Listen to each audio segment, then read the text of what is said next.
That's deployments of troops to the region, tightening of military ties in the region, a resumption of the sanctions policy, and the Iranians know that, and that's why they're trying to extract as much as they can up front. Let's hear from Grant, Washington, D.C., Independent Live for Behnam Ben Taleblu of the Foundation for Defense of Democracies.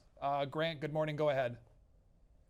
Thank you. I'd just like to remind Americans that the greatest blow against the nuclear non-proliferation regime occurred back in the 1960s after Israel went nuclear, despite the intense efforts of the Kennedy administration to inspect the Dimona nuclear weapons production facility and tackle the extremely destabilizing threat that Israel presents, not only to the region, but to the world.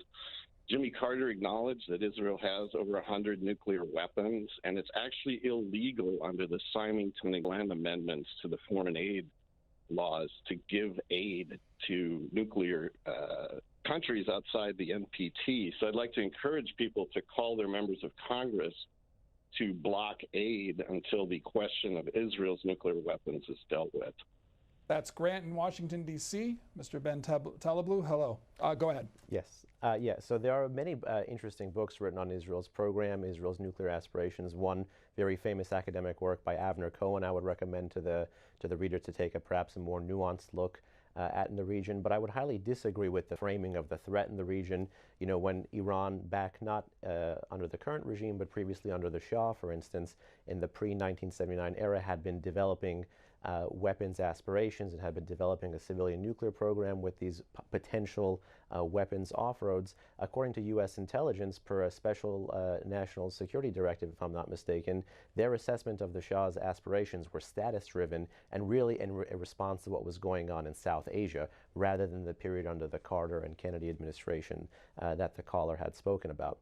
Moreover, I think it's just interesting to note in the past few years what you've seen with the Abraham Accords, what you've seen with the tightening of ties really between Israel and some of the other more traditional U.S. partners in the region, some of the GCC states, the Gulf Cooperation Council states, UAE, Bahrain, formally, Saudi informally, as well as other states that have had normalization agreements with Israel, that nuclear issue is not necessarily the outsized issue that the caller has made it out to be.